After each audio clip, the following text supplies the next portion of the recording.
morning, everyone. Good morning, Ma'am Farrah.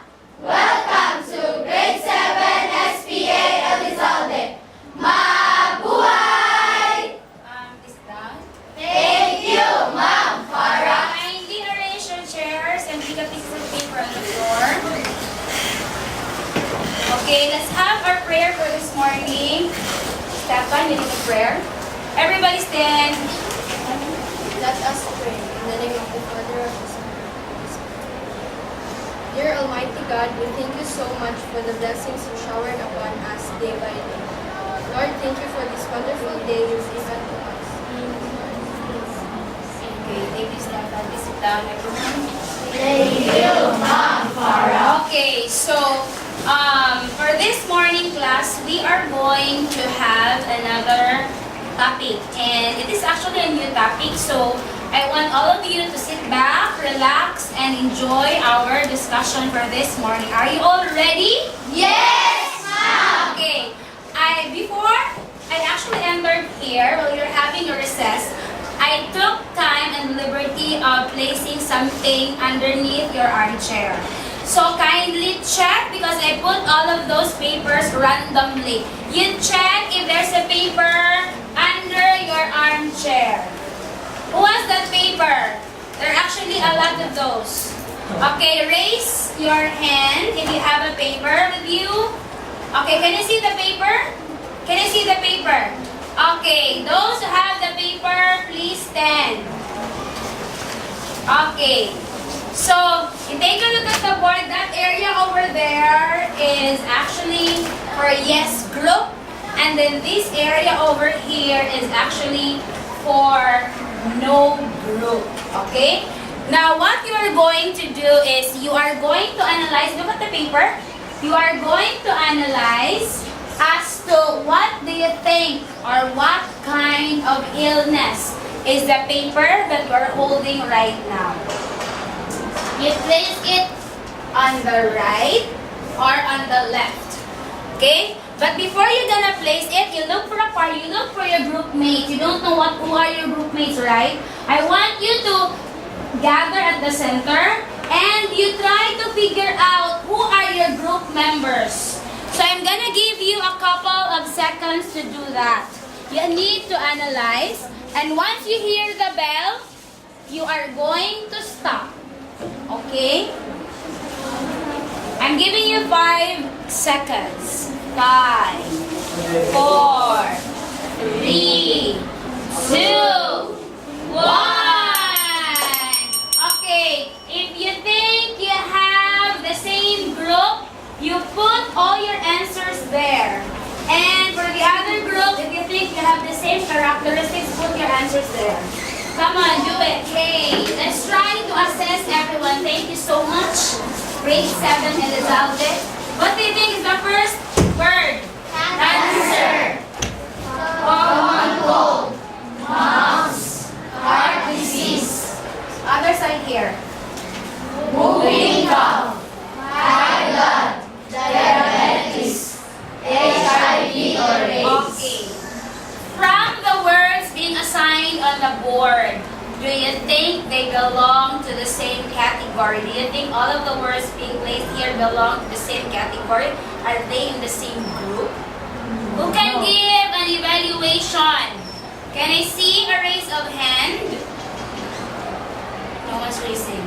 Okay, you want me to call your name? Okay, Abigail, yes. Can you try to figure out whether they have the same or they belong to the same group? Why? Because cancer is non-communicable disease. Cancer is what? Cancer is? So where should the cancer be placed? There. And what should be interchanged? High blood. The whooping cough. So, what are we going to do? Interchange. To change it. Okay, go.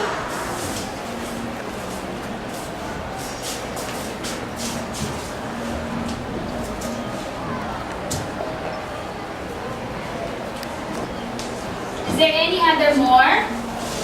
Yes, ma'am. Any other more? Yes. You think?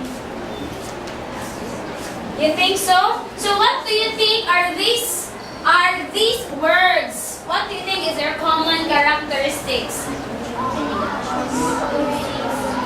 Communicable. Whooping cough is communicable?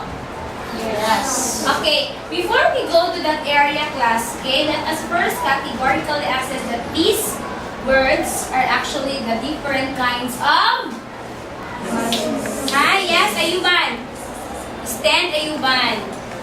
These are actually the different kinds of diseases. Now, we have to take note that diseases has basically two kinds. We have the Communicable and non-communicable. okay, before we are going to tell the characteristics, talk first, whooping cough. What do you think is whooping cough? Communicable. Okay, communicable. What do you mean by communicable? What do you mean by communicable? Yes. Lloyd. Infectious. Meaning, what do you mean by infectious? Sa Bisaya. Nakatakot. Very good. Okay. So, whooping cough, infectious? Communicable? Yes, ma'am. Common cold? Yes, ma'am. Mumps? Yes, ma'am. Heart disease? No. Okay. Who could this be? Where are we gonna place the heart disease? On the other side. Okay. Now, let's go to the non-communicable. Communicable or non-communicable? Communicable. Okay, so this must be placed where? Communicable. Okay, next. Diabetes. Correct? Non-communicable. Yes. Heart disease. Yes. High blood. Yes. Okay, so for this morning class, we are going to talk and assess as to what are the different kinds of communicable and non-communicable diseases and their characteristics. Okay? So for this morning, everybody read our purpose for this morning. Our personal responsibility and helpful practices in the prevention and control of communicable and non-communicable diseases play an important role in developing one's personal fitness. Okay, so meaning, in other words, what do you think is the main gist of our purpose? Why is it that we are having or studying this lesson today? It's because we want to... Yes, Zamora? Yeah. Okay, you want to become a healthy person. Very good, no? So it's very important that one has to stay healthy. Okay, so at the end of the session, you are expected to correct the myths and fallacies of communicable and non-communicable diseases. When you say correct the myths and fallacies, katong mga tinuhuan. Okay? And then, we are going to give ways on how to prevent acquiring or getting communicable and non-communicable diseases. Okay. I'm gonna show you a video. Are you ready? Yes, ma'am. Okay, it is a video about how one needs to practice and of course keep oneself healthy. Okay.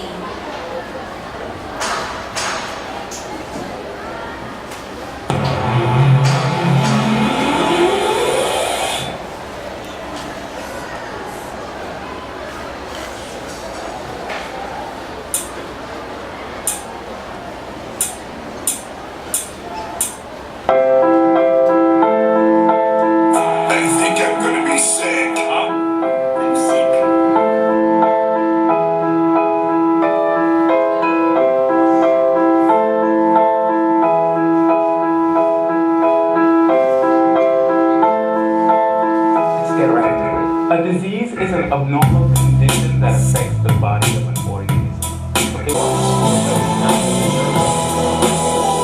So what are you gonna, take a look at the video here. What song are you gonna sing when you're washing your hands? Happy birthday!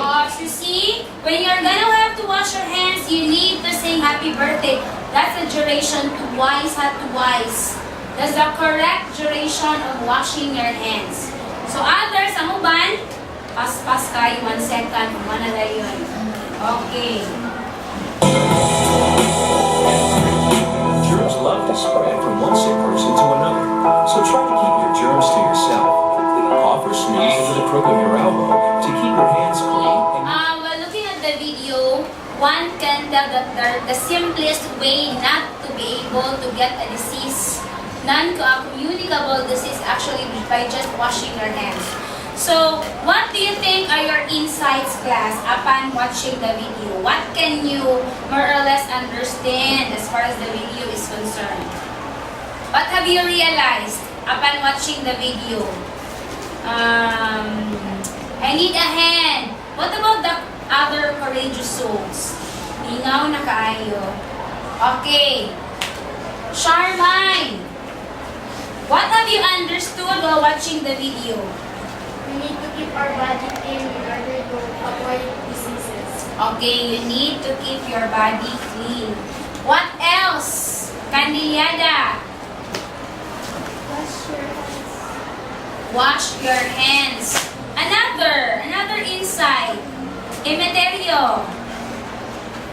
Yes. What else lang?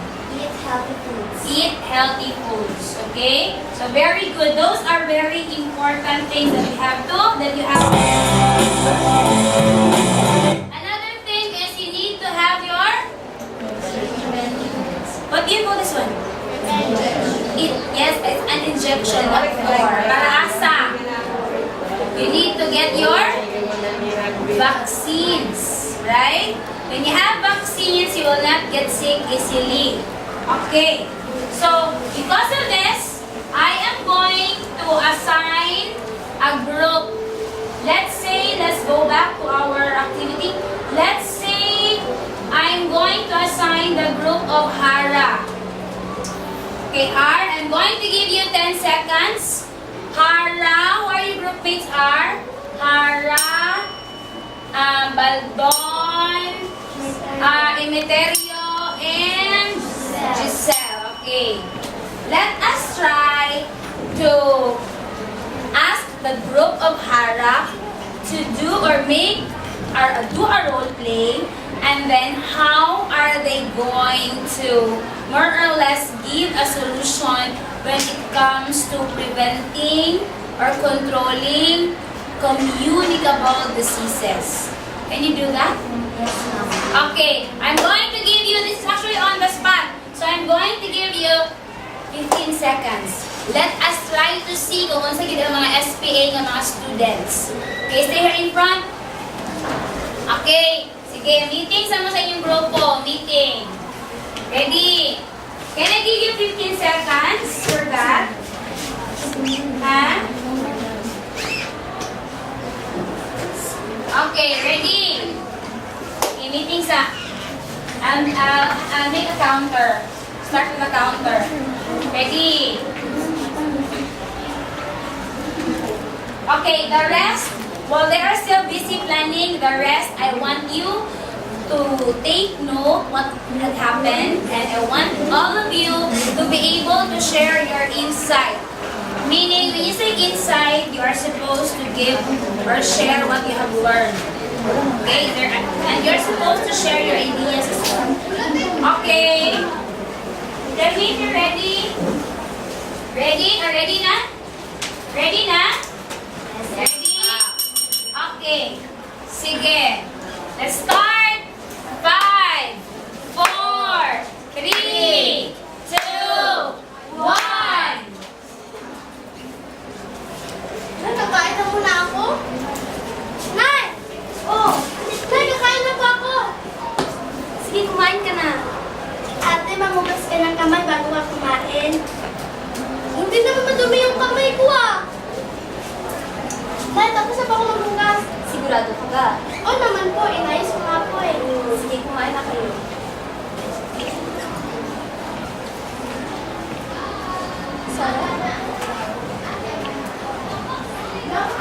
Tapos na ako.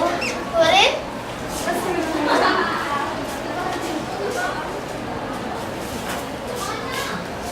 Makalipas ang ilang minuto at nagpahinga na nga si Jane at saka si Farrah.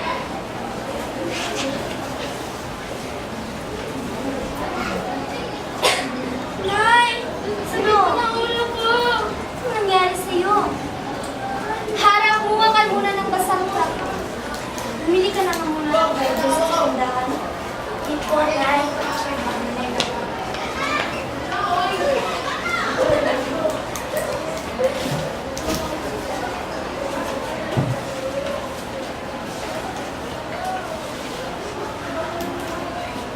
Nay, important mo.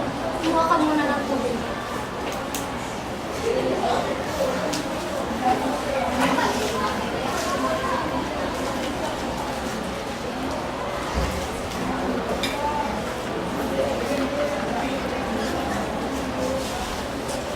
At makalipas ang 2 araw at bumuti-buti na rin ang pakiramdam ni Jean.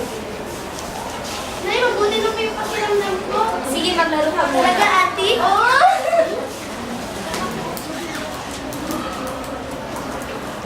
Nay, kakain na po kami. Sige, kumain na kayo. Gusto mo tayo ng kamay? Happy birthday to you. Happy birthday to you. Ito po, nagtatapos ang aming maikling eksena tungkol sa communicable and non-communicable diseases. Okay, very good. Very good, Farrah, Giselle, and Emeterio and Baldon. Okay, so I want all of you to write on a paper and then you submit it to me, okay? Now, who wants to share his or her insights regarding the play? Who wants to share? An insight. An insight regarding the play. Huh? We need to follow our parents' rule in order to avoid diseases and to keep our body clean and healthy. Okay, and to keep our body clean and healthy. Okay, and who else? Who else? Who else? No more? No more? No more? Yes, Ugdas. Okay. What else, Ugdas? Okay, sige, Ugdas. You share your insight. Sige, Bisaya. Okay, go. What have you learned from their play? We need to follow our parents' rules, and we need to keep our body clean. We need to eat healthy foods. Okay, very good. Now, yes, okay, very good. Very good insight, no? When we talk about communicable and non-communicable diseases, class, these are actually diseases we encounter most likely almost every day. But the very important thing is you need to learn and identify as to what are those communicable diseases and what are those non-communicable. So I have it here on the board.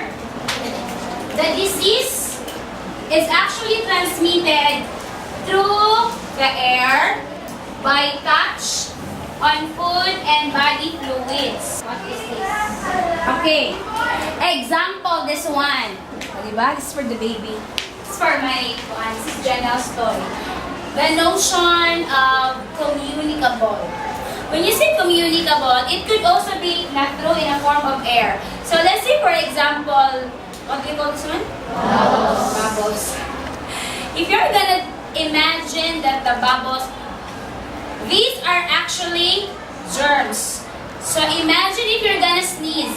When you sneeze, diba, your heart stops, right? And then you're gonna have to exhale or excrete droplets. So assuming that you sneeze or nag-ubo. Okay, I will sneeze to this side. So imagine, those droplets, those are actually germs that would land to your body, in your skin, okay? Or even it gets to your mouth. So then you already are exposed to communicable diseases. So matakdan na ka. So imagine na. That's why when you have cough, it's very important that you have to wear a mask. Performance task on that day. Okay, same time. Do you understand, Elizalde? Yes. Okay,